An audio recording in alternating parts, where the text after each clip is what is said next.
Welcome to my YouTube channel.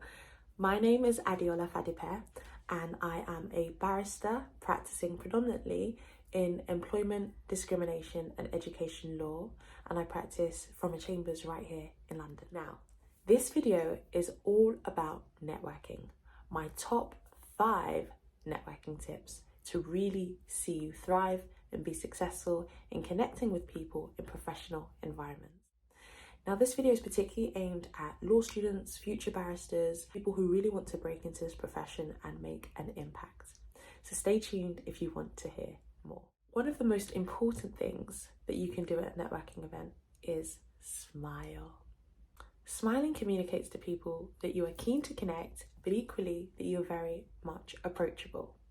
When you walk into a room and you are smiling, automatically there's a level of confidence and enthusiasm that is going to be emanating from you.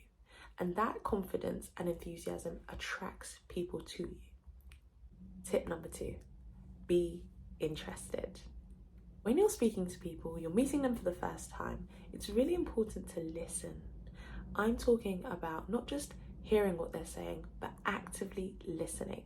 That comes across in your body language, maybe the non-verbal cues in terms of nodding your head, head tilts. I mean, I'm not for a second suggesting that you coordinate this or choreograph your responses, but what I am saying is that you should really use your body to communicate the fact that you're listening to this person. There's also something to be said for engagement. How are you engaging with what you're taking in, the information that you're listening to? Are you asking questions?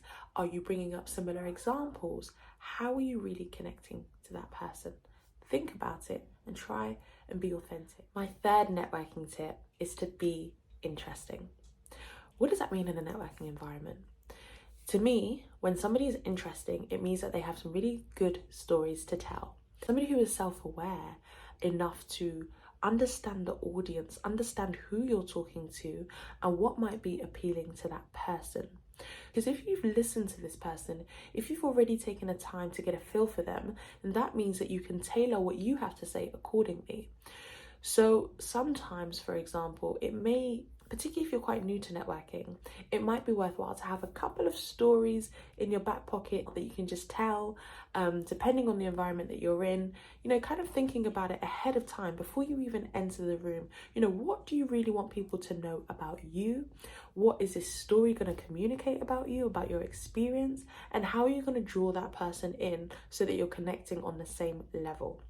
Now, like anything, it's not something that it needs to be overly manicured. It's not something that needs to be forced or robotic. Don't for a second start script writing and thinking about particular stories that need to be scripted and said in a particular way, but just having a general idea about things that you might like to say. So being interesting is also about thinking more outside of yourself. How can you really connect with this person? What common similarities do you have between your common hobbies or things outside of the law? I love asking people about what they do outside of the law, because let's face it, if all you do is law, you can get a little bit boring. It can get a little bit dry sometimes. And it's really interesting to open somebody up and find out about what really drives them. What are they passionate about? What do they really enjoy when they're not working their 9 to 5? My 4th tip, and perhaps one of the most important tips, is to be authentic. It's really interesting how you can meet someone for the very first time, and for example, if they were putting on a different voice, you could actually tell if that voice is their voice or not their voice, despite the fact that you've never met them before. And that's because as human beings, we are really good at reading authenticity. We've all been in a place where somebody's been super authentic, really themselves, and we feel refreshed. So when we bring ourselves into networking events, it's just like any other interaction. You need to be you, because that is exactly what is going to help you connect with other people. Your character, your personality, your sense of humor, whoever you are, bringing out the best version of yourself is ultimately going to be more interesting. So we had number 1, which was smile. Number 2, be interested. Number 3, be interesting. Number 4, be authentic. Number 5, connect. When I say connect, I mean the practical follow-up. Now, depending on how good your conversation has been with the person, you may wish to connect via telephone, via WhatsApp, via LinkedIn, via email. Now, as a rule of thumb, I tend to always connect via LinkedIn. I think it's the safest thing.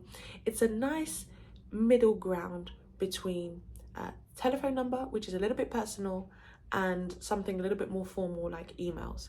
I think LinkedIn is really good because we all know why we are on that platform and what we are there to do. It's a professional networking environment.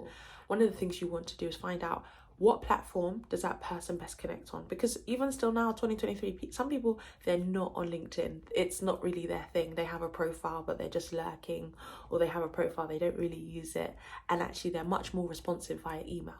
So try to find out from a person what's the best platform to connect with you on, and then take your cue from there.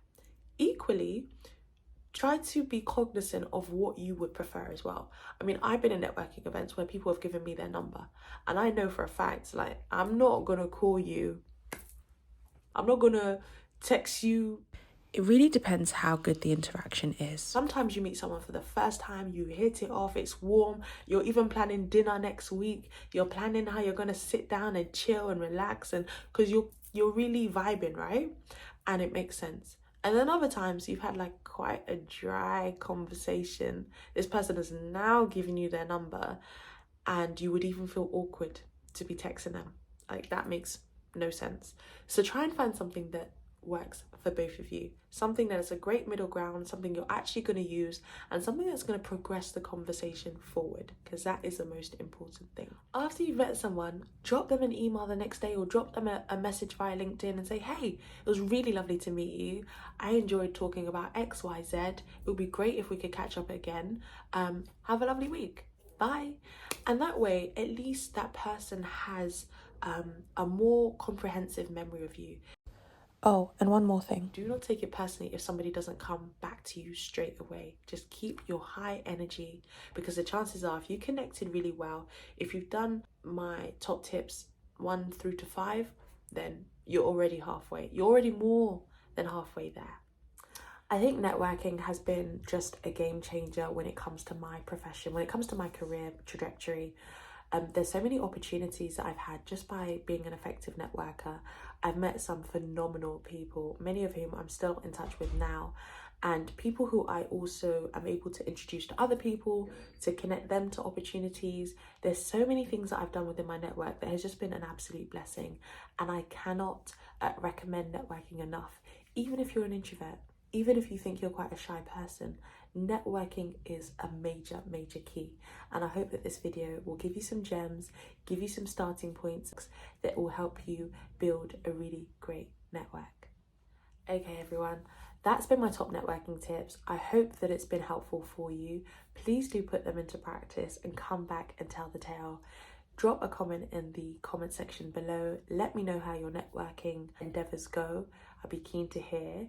And in the meantime, do like this video, share it with somebody who might find it helpful, and also please subscribe to my YouTube channel. I look forward to seeing you in the next video. Bye.